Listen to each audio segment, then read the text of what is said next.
55절부터 58절까지만 읽도록 하겠습니다. 사무엘상 17장 31절부터 58절까지인데요. 55절부터 58절까지만 읽도록 하겠습니다. 다 같이 읽겠습니다. 시작. 사울은 다윗이 블레셋 사람을 향하여 나아감을 보고 군 사령관 아브넬에게 묻되 아브넬아 이 소년이 누구의 아들이냐? 아브넬이 이르되 왕이여 왕의 사심으로 맹세하옵나니 내가 알지 못하나이다 하매 왕이 이르되 너는 이 청년이 누구의 아들인가 물어보라 하였더니 다윗이 그 블레셋 사람을 죽이고 돌아올 때에 그 블레셋 사람의 머리가 그의 손에 있은 채 아브넬이 그를 사울 앞으로 인도하니 사울이 그에게 묻되 소년이여 누구의 아들이냐 하니 다윗이 대답하되 나는 주의 종 베들레헴 사람 이새의 아들이니이다 하니라. 아멘. 네, 오늘은 본문을 중심으로 해서 익숙하지 못하니라는 제목으로 하나님 말씀을 나누기를 원합니다.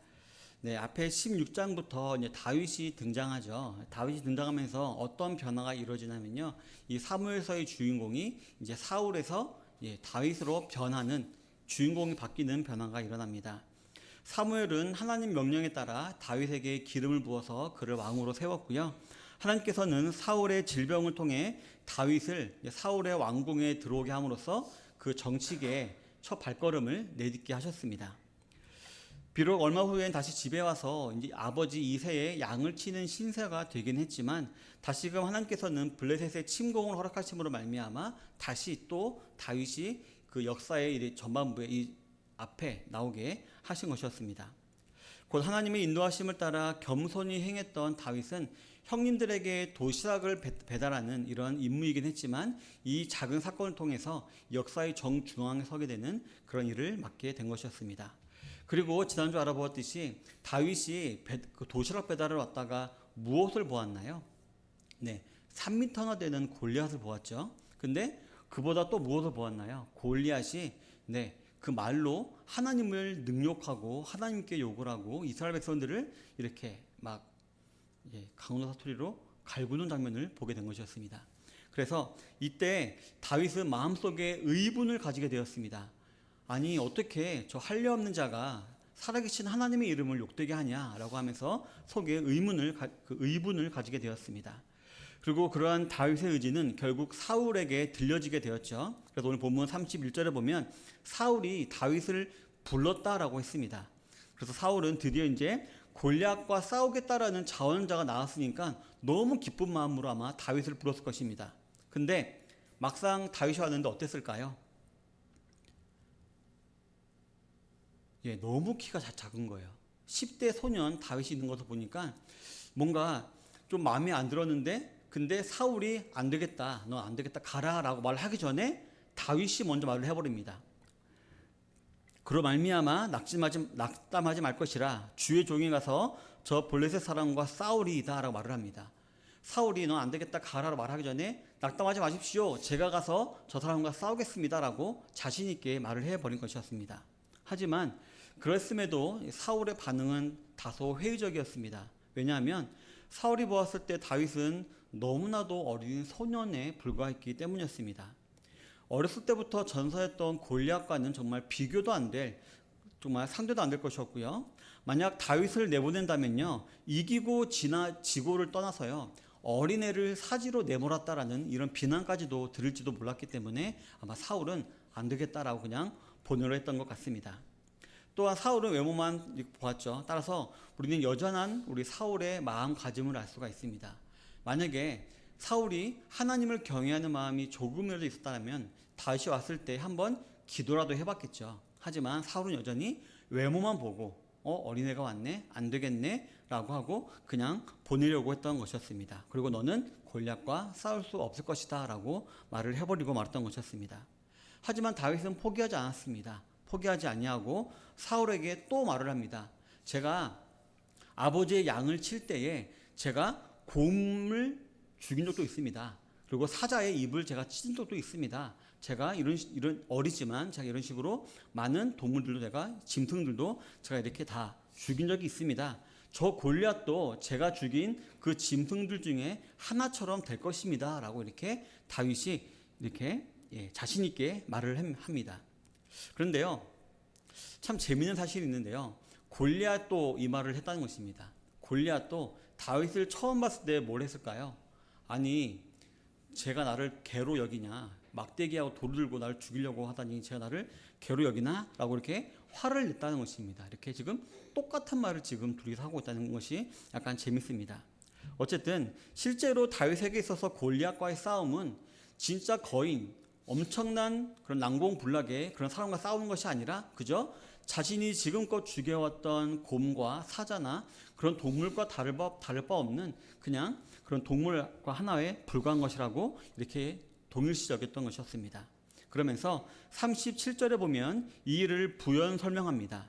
자기가 그 짐승을 때려 죽일 수 있었던 이유는 내가 잘나서가 아니라 바로 여호와 하나님께서 나를 건지셨기 때문에 내가 그럴 수 있었다. 근데 이번에도 분명히 여호와께서 나를 건지셔서 저 골리앗으로부터 나를 이기게 하실 것이다라는 것을 믿는다라고 지금 확실히 말을 하고 있는 것이었습니다. 이 짧은 말을 통해서도 우리는 알 수 있죠. 바로 사울과 다윗의 차이를 알 수가 있는 것입니다. 사울은 여전히 뭐하고 있나요? 자기 생각으로만, 자기 판단으로만, 자기 눈으로만 판단하며 다윗이 골리앗의 상대가 안 될 것이다 라고 판단하고 있지만, 다윗은 골리앗을 육신의 눈으로 바라보기보다는 믿음의 눈으로, 지금까지 경험했던 하나님을 바라보는 믿음의 눈으로 골리앗을 바라보고 저 골리앗도 곰처럼 사자처럼 나한테 죽임을 당할 것이다 라고 이렇게 믿고 있었던 것이었습니다. 성도 여러분, 저와 여러분들은요, 여기서 이제 사울과 비교되는 다윗의 왕으로서의 성품을 우리가 보게 됩니다. 먼저 이 다윗은요, 양을 치는 정말 하찮은 일을 하면서도 양이 짐승에게 물려갔을 때 자신의 목숨을 걸 정도로 생명과 피를 소중히 여길 줄 아는 목자였음을 우리가 알 수가 있습니다. 우리 지난주에 대엽 형제가 하루 종일 깍두기 만들고 왔다고 힘들다고 한 적이 있었는데요. 네. 우리가 남들이 보기에는 하찮아 보이지만 그 반찬 하나로 그 가게가 유명해질 수 있는 거잖아요. 마찬가지로 이 다윗도 양을 치는 하찮은 일이지만 그 일도 정말 중요하게 여기면서 양 한 마리도 곰에게 뺏기지 않기 위해서, 사제에게 뺏기지 않기 위해서 자신의 생명과 피를 걸 줄 알았던 그런 목자였던 것이었습니다. 그리고 다윗은요, 이스라엘을 조롱하는 골리앗의 말을 들은 후에 이 할례받지 않은 블레셋 사람이 누구이기에 살아계신 하나님의 군대를 모욕하겠느냐라고 분통해하면서 목숨을 걸고 그와 싸우려고 했습니다. 즉, 이 두 사건을 볼 때에 생명보다도 여호와 하나님과 그의 백성들의 명예를 더 크게 여겼던 것으로서 이러한 성품은 양들을 위해서 자기 목숨을 내어주신 바로 우리 예수님의 성품과 똑같은 성품이다라고 우리가 볼 수가 있는 것입니다. 또한 아직 자기가 왕이 되지 않았잖아요. 사울이라는 왕이 존재하기 때문에 자기가 왕처럼 행동할 필요가 없었습니다. 하지만 그러함에도 마치 왕처럼 이스라엘 백성들이 고통당한 모습을 보고 견디지 못하여서 자기가 나가는 모습, 바로 진정한 왕의 모습처럼 지금 이미 이 다윗이 행동하고 있는 것을 우리가 볼 수가 있는 것입니다. 그리고 무엇보다도 다윗은 과거의 경험을 어떤 일을 감당함에 있어서 필요한 믿음과 용기를 격려하고 고취하는 것으로 다시 활용하고 있는 것을 볼 수가 있습니다. 옛날이 옛날이고 지금은 지금이야가 아니라 옛날에 하나님이 이렇게 날 도와주셨으니까 지금도 날 도와주실 거야 라고 자신을 격려하고 자신의 용기를 고취시키는 것으로 이 과거의 경험을 사용했다라는 것입니다.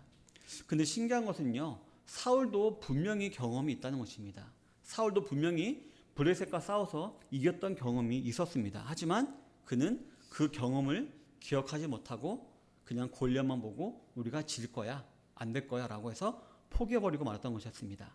정말 이 사울과 다윗의 이 비교가 정말 극명하게 드러나고 있는 것 같습니다. 성도 여러분, 과거에 우리 성도 여러분들을 건져주셨던 하나님에 대한 혹시 경험이 있으신가요?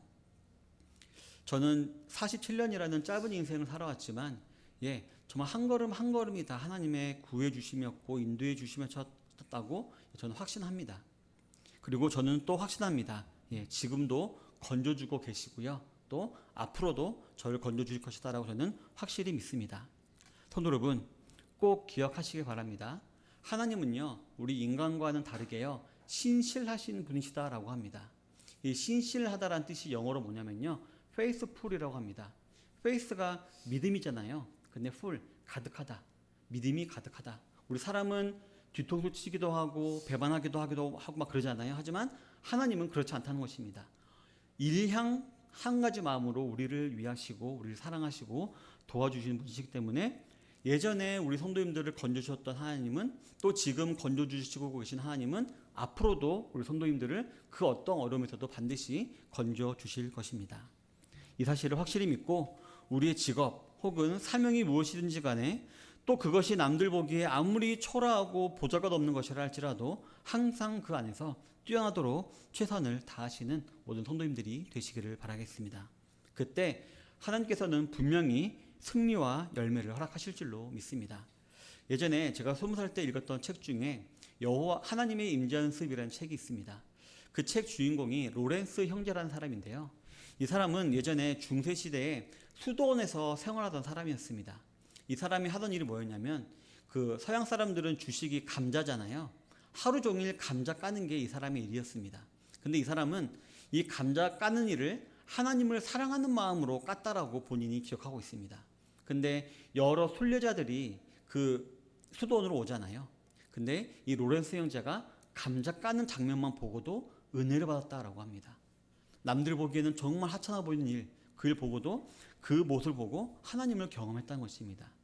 꼭 기억하시기 바랍니다. 우리가 하고 있는 일, 우리가 맡고 있는 일이 정말 작아 보일지 모릅니다. 초라해 보일지 모르고요. 남들이 보기에 더러워 보일지도 모르고요. 남들이 보기에 정말 작아 보이는 일일지 모릅니다. 하지만 하나님은요, 가장 귀하게 여기시고 분명히 우리에게 열매로 주실 줄로 믿습니다. 성도 여러분, 이러한 다윗의 확고한 의사 전달, 과거의 경험이 지금도 나를 이기게 할 것이다라는 이런 확고한 의사 전달이 이제 사울에게도 이제 좀 감동이 되어졌나 봅니다. 그래서인지 사울이 말을 합니다. 가라. 그럼 네가 한번 가봐라라고 허락을 합니다. 그리고 축복을 하고요. 38절에 보니까요, 이제 다윗에게 자기 군복을 입힙니다. 그리고 노투구를 머리에 씌우고요, 갑옷을 이렇게 입혔다라고 했습니다. 군복을 입히고 투구를 씌우고 갑옷을 입힌 것입니다. 그는 방금 다윗이 했던 고백, 정말 여호와께서 구해주셨다라는 고백을 귓등으로도 안 들은 것입니다. 그래서 마치 군복이, 이 갑옷이 또 이 헬멧이 자기를 구해줄 것처럼 그에게 입히려고 했던 것이었습니다. 어쨌든 다윗은 왕이 입혀주니까 그 옷을 입고 조금 어기적 걸어본 것 같습니다. 근데 우리 예전에 보면은 이 사울을 어떻게 설명하고 있냐면요, 다른 사람들보다 머리가 하나 더 있었다라고 기록하고 있습니다. 이 말은 뭔가요? 키가 거의 한 190은 됐나 봅니다. 근데 다윗은 소년이었죠. 그러니까 이 사울 왕의 갑옷이 다윗에게 맞을 리가 없었습니다. 그렇기 때문에 다윗이 말을 합니다. 익숙하지 못하니 이것을 입고 가지 못하겠나이다 라고 말을 하면서 다시 벗어버립니다. 그러나 이 사건을요, 우리가 이러한 물리적인 크기의 다름 때문에 옷을 벗었다라고만 우리가 단순히 바라봐서는 안 됩니다. 우리가 영적으로 해석해 볼 수 있어야 하는데요, 바로 다윗은 나는 이러한 갑옷이나 군복이나 헬멧보다는 여호와 하나님 한 분만을 의지한다라는 그의 신앙 고백이 이 행위에 들어있음을 우리가 알 수가 있다는 것입니다. 또한 성도 여러분, 여기에서 우리가 한 가지 데자뷰 같은 모습을 볼 수가 있는데요, 한번 이 장면을 한번 상상해 보시기 바랍니다.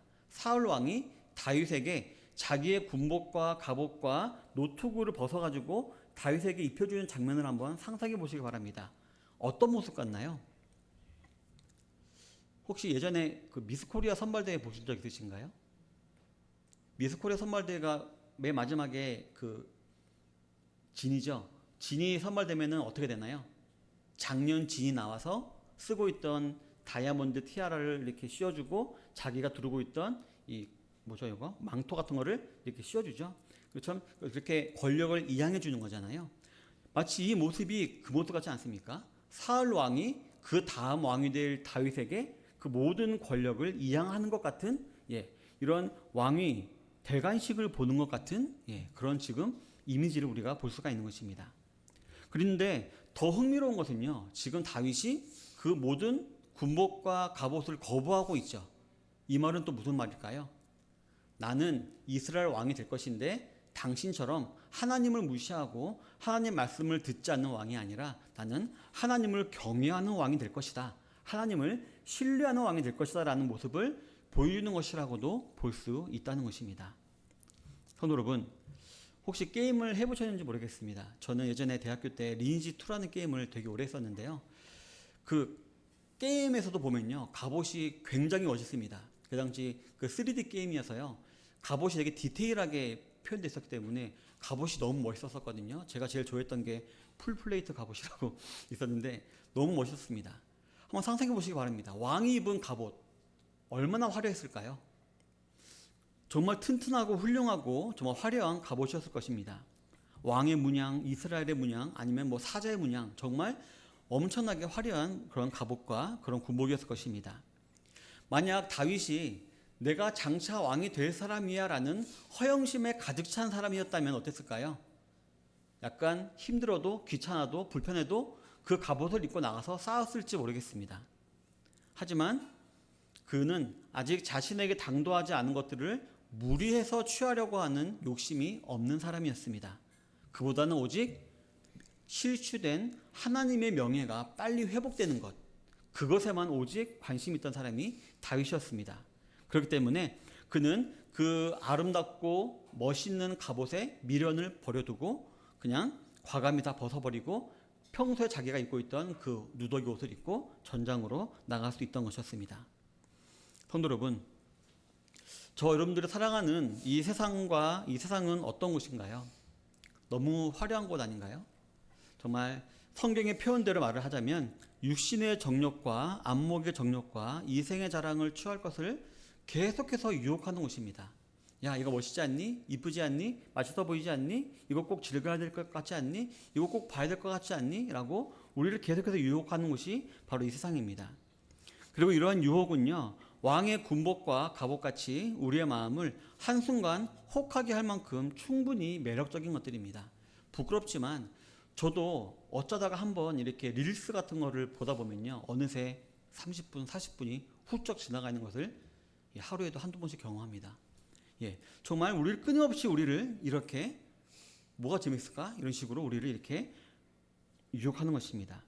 따라서 그러한 유혹이 올 때 저와 여러분들은요, 왕의 군복과 갑옷이 아닌 마귀의 관계를 능히 대적하기 위해서 하나님의 전신갑주를 취하기 위해서 우리는 힘을 써야 할 줄을 믿습니다. 뭘까요? 바로 진리의 허리띠와 의의 호심경, 평안의 신발, 믿음의 방패, 구원의 도구, 그리고 성령의 검, 즉 하나님 말씀을 떠올리면서 그것을 가지길 더욱더 힘써야 할 것입니다. 무슨 말인지 잘 모르시겠죠?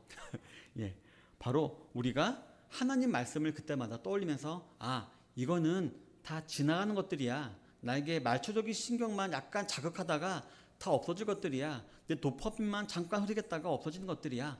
그보다는 나는 성경 말씀에 있는 영원한 걸 더 추구할 거야 라는 그런 마음가짐을 가지고 우리가 살아갈 수 있어야 한다는 것입니다.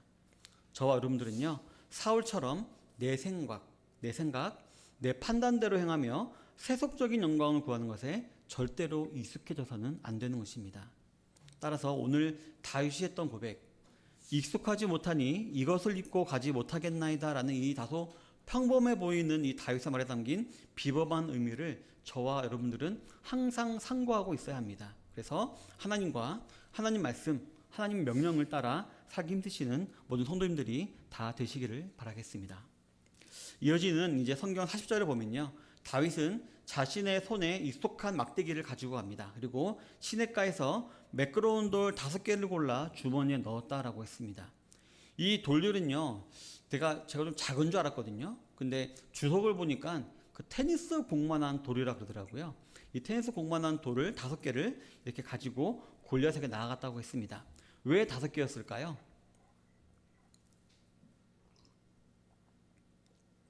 혹시 실수할까봐 그랬을까요? 그게 아니라요, 이때 골리앗의 형제가 5명이었다고 합니다. 그 말은 뭘까요? 골리앗과 같은 거인이 5명 있었다는 것입니다. 따라서 이 다윗은 이 5명을 다 죽이려고 5개를 가져갔다는 것입니다. 어쨌든 이제 다윗은 이렇게 골리앗에게 나아갑니다. 그리고 이제 이 물매는요, 어떤 거냐면은 이 양쪽에 손잡이가 있고요. 가운데 보자기 같은 게 있습니다. 그래서 이렇게 막 돌리다가 한쪽을 풀면은 돌멩이가 쑥 날아가는 그런 물맷돌을 말합니다. 이제 그때 이제 준비를 다 마친 다윗이 골리앗에게 나아갑니다. 그때 이제 자신에게 나온 다윗을 골리앗도 보았습니다. 그리고 그때 골리앗의 입에서 나온 평가가 아까 말씀드렸죠. 그렇게 했는데요. 근데 신기하게 또 그 말도 합니다. 사무엘이 처음 다윗을 보았을 때 했던 말과 똑같은 말을 또 합니다. 젊고 붉고 용모가 아름다웠다라고 이렇게 말을 했던 것이었습니다. 하지만 사무엘은 이러한 용모를 통해서 그의 영적인 그 성품을 보았다면 골리앗은 이걸 보면서 햇병아리네, 아기가 나왔네 이런 식으로 생각했던 것이었습니다. 도저히 자신과 격이 맞지 않는 자로 여긴 것이었습니다. 그래서 성경에서도 보면 골리앗이 그를 업신여겼다라고 기록하고 있습니다. 그러면서 골리앗은 그의 손에 들린 무기, 즉 막대기를 보았습니다. 막대기를 보고 너무 화가 나서 네가 나를 개로 여기고 막대기를 가지고 내게 나왔느냐라고 이렇게 화를 냈습니다. 그리고는 블레셋 민족의 신들, 즉 다곤과 바알 등의 이름으로 저주를 했다라고 합니다. 그리고 그 저주 가운데에는 내 살을 공중의 새들과 짐승들에게 주겠다라고 엄포도 했습니다. 아마 일반 사람들이었으면은, 즉 도끼로 나왔었다면 이런 말을 들었을 때 정신을 차리고 다시 도망갔을지 모르겠습니다. 하지만 다윗은 아니었죠. 하나님을 신뢰하는 믿음으로 나와왔죠. 그렇기 때문에 이렇게 말을 합니다. 너는 칼과 창과 단창으로 내게 나아오거니와 나는 만군의 여호와의 이름 곧 네가 모욕하는 이스라엘 군대의 하나님의 이름으로 내게 나아간다라면서 그의 담대한 믿음을 드러내면서 나아갑니다. 그리고 어떻게 보면 골리앗이 했던 저주를 그대로 돌려줍니다. 그러면서 마치 어린아이들이 싸움할 때 어떤 거 많이 하나요? 애들이 막 말싸움하다가 안 되면 뭘 많이 하나요? 반사 하지 않나요? 무지개 반사 막 하지 않나요? 네. 마찬가지로 다윗도 그것처럼 그대로 돌려주는 것입니다. 오늘 여호와께서 너를 내 손에 넘길 것이다. 내가 너를 쳐서 네 목을 베고 블레셋 군대의 시체를 오늘 공중의 새와 땅의 들짐승에게 주겠다라고 이렇게 바로 그 저주를 되돌려 줍니다. 성도 여러분, 아시다시피 하나님께서는 모세에게 축복하시면서 이렇게 말씀하셨습니다. 너를 저주하는 자에게는 내가 저주하리니 라고 말씀하셨습니다. 따라서 하나님께서는 다윗을 통해 골리앗의 저주를 그대로 돌려주실 것을 예언한 것이라고도 우리는 볼 수가 있을 것입니다. 그러면서 다윗은 이를 통해 이스라엘에 하나님이 계신 줄을 알게 하겠고 또 여호와의 구원하심이 칼과 창에 있지 않다라는 것을 알게 할 것이다 라고 선포를 합니다. 그 전쟁은 여호와 하나님께만 속한 것이다 라는 것을 드러내므로 하나님의 영광만을 드러내겠다라고 다윗은 지금 선포를 했던 것이었습니다. 이 말만 보아도 우리는 다윗의 마음에 순전함을 볼 수가 있습니다. 뭐 어떤 허영심이나 도끼나 아니면은 뭐 유명해지고 싶은 마음으로 나온 것이 아니라 오직 하나님을 향한 마음으로 그가 나왔음을 알 수가 있는 것입니다. 이렇게 몇 마디 말이 오고 간 후에 골리앗은 그 육중한 몸을 이끌고 천천히 걸어왔다면 다윗은 골리앗을 향해 빨리 달려갔습니다. 동시에 주머니에서 돌을 꺼내서 물매로 돌을 던졌고 그 돌은 골리앗의 이마에 정확히 박혔습니다. 그래서 골리앗은 앞으로 쓰러지고 말았습니다. 가장 좋은 갑옷과 무기로 무장한 골리앗은 하나님에 대한 믿음으로 무장한 다윗에게 힘 한번 써보지 못하고 그냥 패해버리고 만 것이었습니다. 골리앗은 자기가 말한 대로 칼과 창이 아닌 한 어린 목동이 던진 돌에 맞아서 정말 개죽음을 당하고 만 것이었습니다. 이후에 다윗은 어떻게 했나요? 골리앗에게 가서 골리앗의 칼을 가지고 골리앗의 머리를 뱁니다. 그러자 그 모습을 본 블레셋 사람들은 겁먹고 싹 다 도망가 버리게 되고요. 그리고 오히려 힘을 얻은 이스라엘 백성들은 쫓아가면서 이 블레셋 사람들을 다 죽입니다. 결국 그래서 블레셋 땅인 가드와 에그론까지 추격해서 그 땅을 다 차지해 버립니다. 성도 여러분, 이 골리앗이 땅에 엎드러지고 목베임을 당한 사건은요, 이전에 한 사건을 우리가 생각나게 하는데요. 아마 최근에 우리 교회 나오신 성도님들은 아마 못 들으셨을 텐데요. 그 사무엘상 5장에 보면요, 한 사건이 기록이 되어 있습니다. 이때도 이스라엘과 이 블레셋이 전쟁을 했는데요. 이때는 이스라엘이 졌습니다. 이스라엘이 그 하나님의 그 궤를 가지고 갔는데요, 졌어요. 그래가지고 블레셋이 여호와의 궤를 빼앗아 가지고 블레셋 자기들의 신의 신전인 다곤 신전 옆에 놓았습니다. 그래서 마치 트로피처럼 우리가 이겼다라는 것처럼 자랑하기 위해서 다곤 신전에 놓았는데요. 혹시 이 다곤이라는 신이 어떻게 생겼는지 모르시죠? 제가 그림을 준비하려다가 미처 깜빡했는데요. 인어처럼 생겼습니다. 하반신은 물고기처럼 생겼고요. 상반신은 남자 몸에 이렇게 창을 들고 있습니다. 그 아쿠아맨처럼 이렇게 있는데 하체만 이렇게 보시면 되는데요. 근데 그때 어떤 일이 일어났냐면은 여호와의 궤를 그 다곤 신전에 갖다 놓고 그날 밤에 하나님께서 그 다곤 신상을 앞으로 넘어뜨립니다. 그래서 어떻게 되냐면은 머리가 부러지고 팔이 다 부러집니다. 그래서 사람들이 왔을 때 어떻게 보였을까요? 웬 큰 물고기 한 마리가 신전 앞에 있는 듯한 그런 모습을 보게 되었습니다. 이렇게 비슷한 이미지가 지금 여기에 다시 재현되고 있는 것입니다. 따라서 이러한 비슷한 오마주는요, 이 성경을 읽는 독자로 하여금 이 전쟁은 이스라엘과 블레셋의 전쟁이 아니라 블레셋과 하나님의 전쟁이었구나, 여호와의 전쟁이었구나라는 것을 다시 한번 깨닫게 하는 것이었고요. 또 여호와 하나님이 친히 이 승리를 쟁취하신 것이었구나라는 것을 알려주는 역할을 하는 것이었습니다.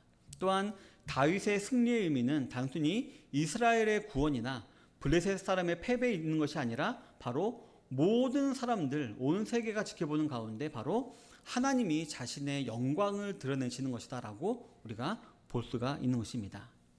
정말 그 어린 다윗이 하나님만 의지하고 거인 골리앗을 이긴 일은 여호와께서 이스라엘과 언약을 맺으신 하나님으로서 이스라엘을 구원하시는 그런 하나님이란 것을 온 세상에 알리신 사건이다라는 것입니다.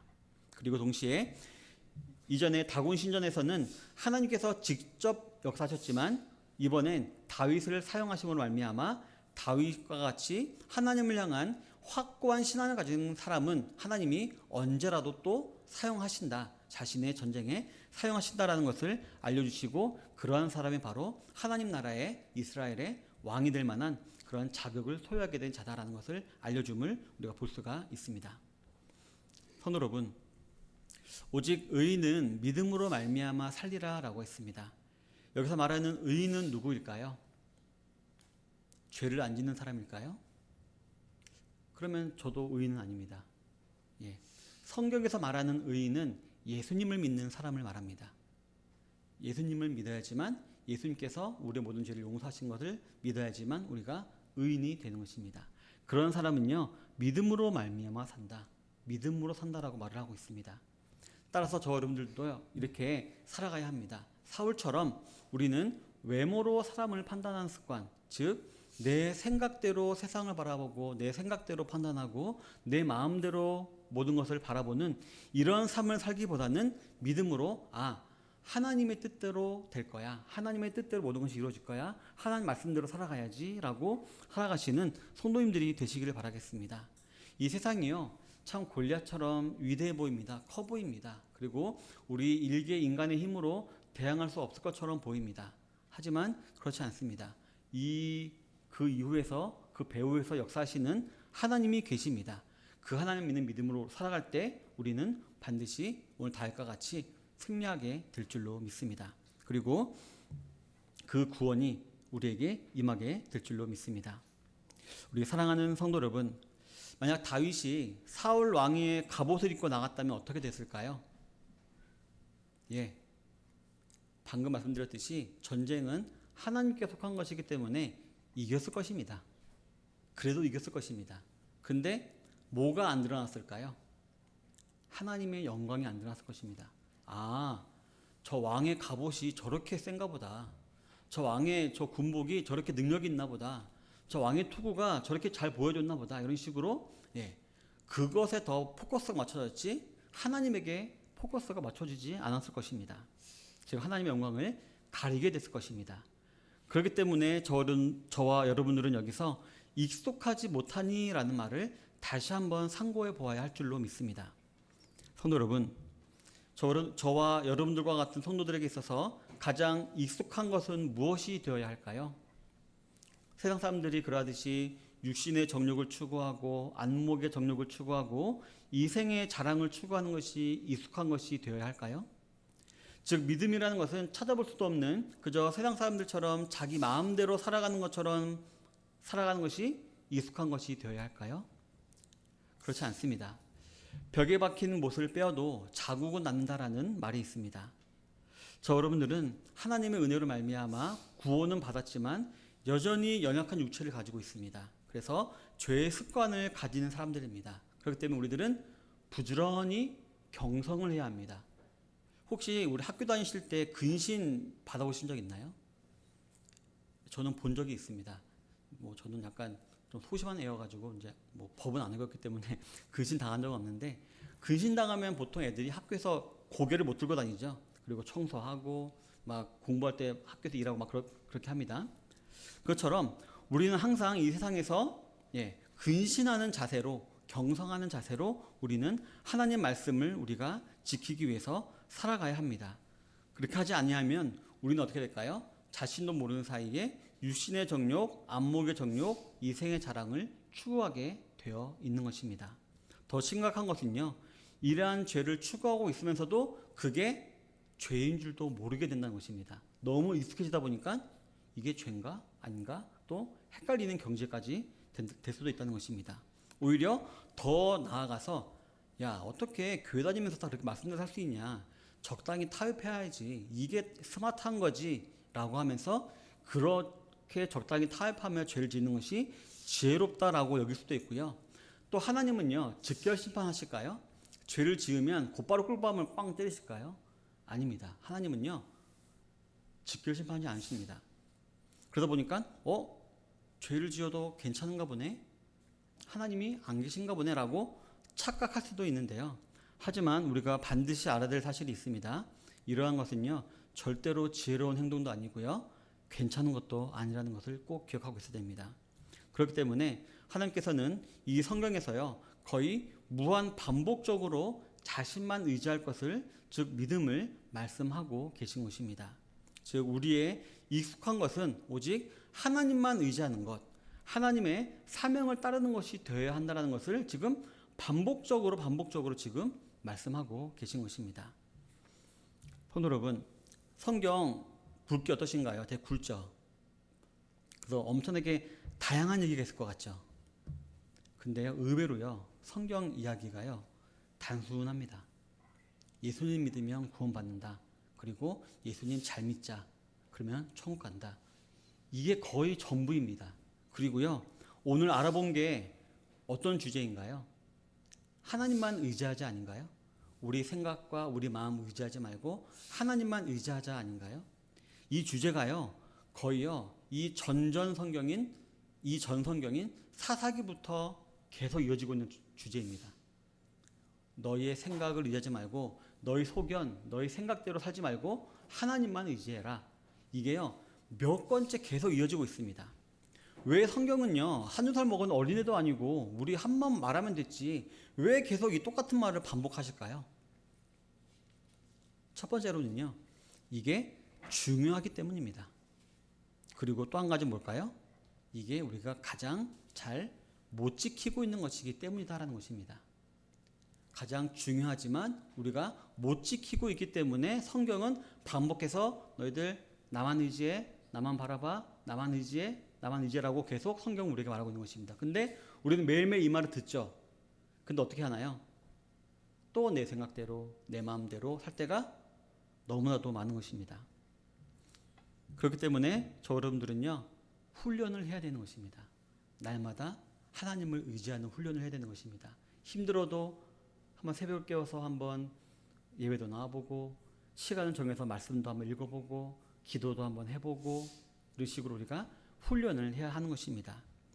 만약 사울과 같이 내 생각과 내 판단대로 편하게 행동하는 것이 익숙해지면요, 우리는 결국 하나님의 영광을 가리우고 아무런 영향력도 끼치지 못하는 무가치한 자가 될 것입니다. 저번에 말씀드렸지만 요즘 매스미디어를 보면요, 우리 기독교를 희화화하는 드라마들이 엄청나게 많이 있죠. 더글로리, 또 뭐 수리남 이런 거 보면은 맞죠? 우리 기독교를 되게 뭐 뒤돌려 깐다 그러죠. 이런 식으로 하는 드라마가 많이 있는데요. 그걸 볼 때마다 저는요, 화가 나는 게 아니라요, 부끄럽습니다. 왜냐면은 실제라서요. 사실이기 때문에. 예, 거짓말이 아니기 때문에 부끄럽습니다. 근데 왜 그런 사실이 실제가 이 교회에서 벌어지고 있는 것일까요? 제가 믿기로는요, 이런 훈련을 하고 있지 않기 때문입니다. 하나님만 의지하는 훈련, 하나님 뜻대로 살아가는 훈련을 하지 않고 그냥 내가 편한 대로 내 생각대로 살아다 보니까 결국 그런 죄를 짓고, 그런 죄를 짓는 것이 세상 사람들 눈에 똑같네라고 보이고 드라마의 소재까지 쓰이게 됐다라고 저는 생각하는 것입니다. 혹시 여기 수영 선수 출신 두 분 계신 걸로 알고 있습니다. 예, 수영할 때 가만히 있으면 어떻게 되나요? 가만히 있나요? 아니죠. 가라앉습니다. 맞죠? 가라앉습니다. 신앙생활도 꼭 같습니다. 내가 가만히 있으면은 내 신앙이 가만히 있을 것 같죠? 아닙니다. 신앙생활이 떨어지게 되어 있습니다. 그래서 우리는 날마다 부단히 우리는 훈련을 해 나가야 하는 것입니다. 하나님을 의지하는 방법과 말씀을 굳게 믿는 믿음을 우리는 날마다 훈련해 나가야 하는 것입니다. 그래서 어떤 조건에서도 믿음을 드러낼 수 있어야 하는 것입니다. 풍요나 고난에서나 언제나 믿음을 드러내므로 나는 나의 원함이 아닌 하나님이 주신 말씀, 즉 사명으로 산다라는 것을 드러낼 수 있어야 한다는 것입니다. 제가 이번 주에 제 차에다가 스티커 2개를 붙였습니다. 어떤 스티커냐면요, 저희 교회 이름이 붙어있는 스티커를 붙였습니다. 저 많이 망설였습니다. 예, 붙이는 순간 저는 이제 과속도 못하고 이제 신호위반도 못하고 이제 못하기 때문에 많은 고민을 했지만 그래도 붙였습니다. 예, 이것도 하나의 훈련이라고 봅니다. 성도 여러분, 근데요, 꼭 기억할 것이 있습니다. 제가 지금껏 마치 우리 사람의 힘으로 우리가 훈련하고 노력하고 열심히 하면 될 수 있다라는 식으로 얘기했지만요, 안 된다는 것입니다. 우리는 누굴 의지해야 될까요? 예, 바로 우리는 성령님을 의지해야 됩니다. 그래서 우리가 기도가 너무 중요합니다. 우리가 지난주 우리가 주일학교 친구 시간에 배웠는데요, 우리가 성령의 9가지 열매를 배웠습니다. 뭐였나요?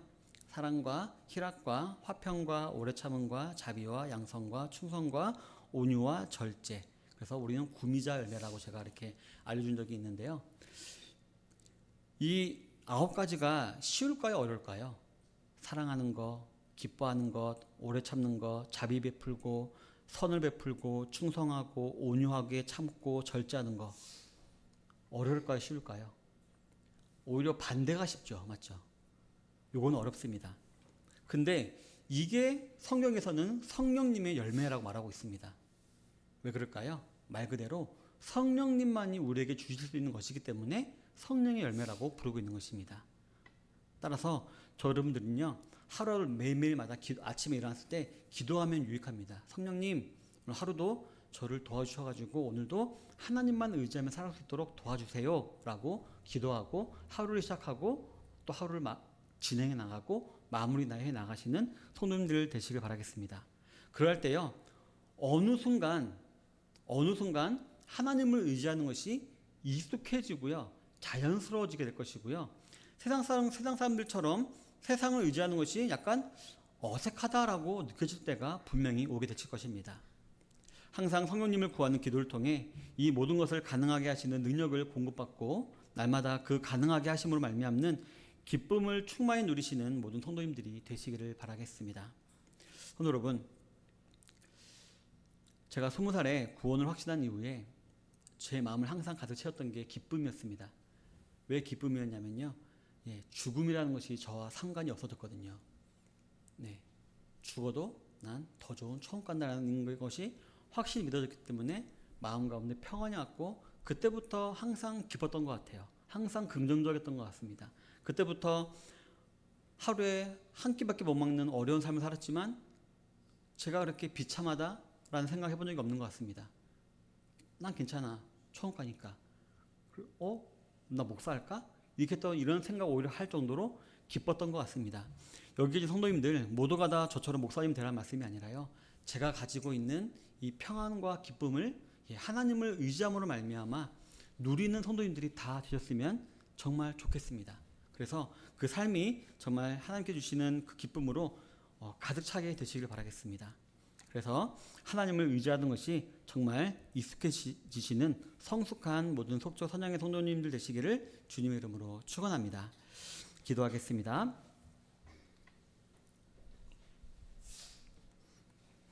하나님 아버지